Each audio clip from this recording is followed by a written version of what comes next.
Standing in my living room, staring at a pile of gear, checking items off a very long list.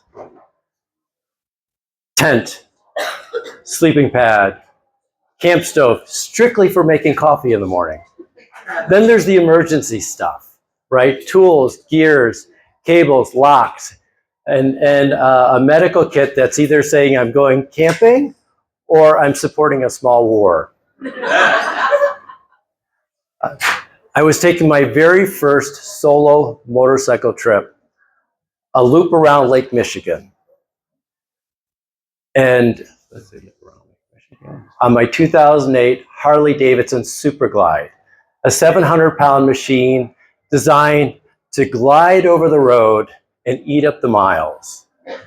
I was going alone. It'd been a very difficult 2025, and I didn't want to negotiate anything. I wanted to go where I wanted, when I wanted.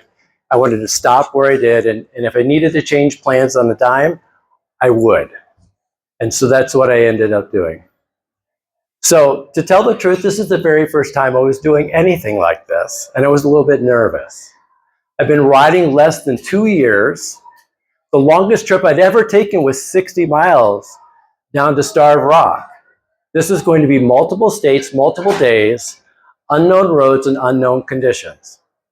And one very specific fear: rain.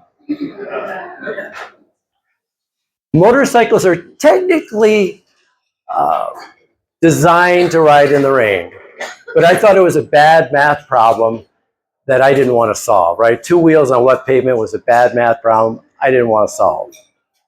And so when I saw that there was supposed to be rain in the Sheboygan area, which was my first stop, I did what any person would do in the same circumstances. I changed my plans. I pushed things back a day, delayed, I rerouted, and I delayed, rerouted, yeah, whatever the other one was, right?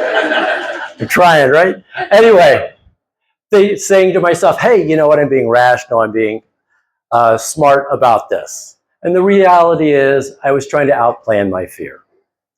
The first several days were amazing. Scenic rides, having coffee along the lake, seeing really great friends that I hadn't seen in years.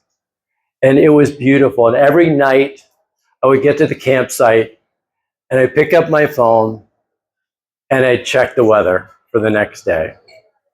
By day 4, I was up in the UP of Michigan. I planned on going to Lake Superior, but there was supposed to be rain up there. So instead I took Route 2 across to the Mackinac Bridge. Blue skies, puffy white clouds, breeze blowing off the north side of the lake. It was heaven. From there, I got to the Mackinac Bridge. And if you've ever been to the Mackinac Bridge, it's a 5-mile-long suspension bridge, the 7th largest in the world. To make matters worse, there was a wicked cross breeze, which I had to lean into. Oh, only the right lane is paved. The center lane, it's a metal grate. Not that great for a motorcycle with 2 wheels, right? So grip the handlebars tightly, shoulders thick, leaned into it, and you know what? I made it across, yet another first. While camping in Petoskey, Michigan, what did I do? Check the weather. In 2 days, there's supposed to be a storm in Michigan. Oh, well, let's cut the trip short by a day. So that's what I did. I booked the ferry from Muskegon to Milwaukee, figuring, you know what? I'm being rational, I'm being smart, I'm being responsible. And you know, who really wants to ride through Gary, Indiana and South Chicago? Well, on the ferry, I was sitting by the window and I pulled up my phone, and there was a storm passing through the state of Wisconsin. It wasn't supposed to be there, by the way. Nobody predicted this.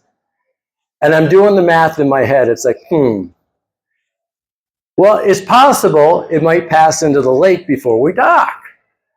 But just in case, I went down to the parking deck and I prepared my motorcycle for rain. You always bring stuff, rain covers, got out my rain gear, closed the vents of my helmet, and just in case. And we finally docked and the doors open. And there it was. Not drizzle, not mist, a heavy downpour. So heavy it sounded like hail. And I was going to be first off the boat. I couldn't reroute, I couldn't delay, there were no alternatives. All I could do is ride off that boat. And at that point in time, I glommed on to two things that a friend who races motorcycles said to me about the rain. Number one, when you're riding in the rain on a motorcycle, you only do one thing in a turn. You don't brake, you don't accelerate, you just turn. Second thing is, motorcycles race in the rain. They take corners and they don't slip out the way you think they're going to slip out. So, hands gripping on the handlebars, I make it off and every turn felt exaggerated. First turn, second turn, next turn. I finally get on I-94 heading south. I do the second to right lane, pick my lane, stay away from trucks, stay away from cars, just driving straight. And something unexpected happened. I could see just fine. Motorcycle helmets don't have windshield wipers, people. But the rain moved differently. I could see fine. And the motorcycle felt planted, stable, controllable. And 20 minutes later, the rain simply stopped. I pulled over into the Lake Forest Oasis, turned off the engine, stripped off my gloves. My gloves were soaked. The rest of me was dry. And I took a sigh and went, and I laughed out loud. The rest of the ride home was calm and cool, the kind of ride you take that you don't realize is relaxing until you get home.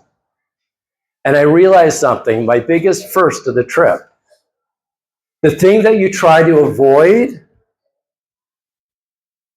was just another part of the ride. And sometimes fear isn't a warning. It's simply something you have to ride straight through to get home. Thank you.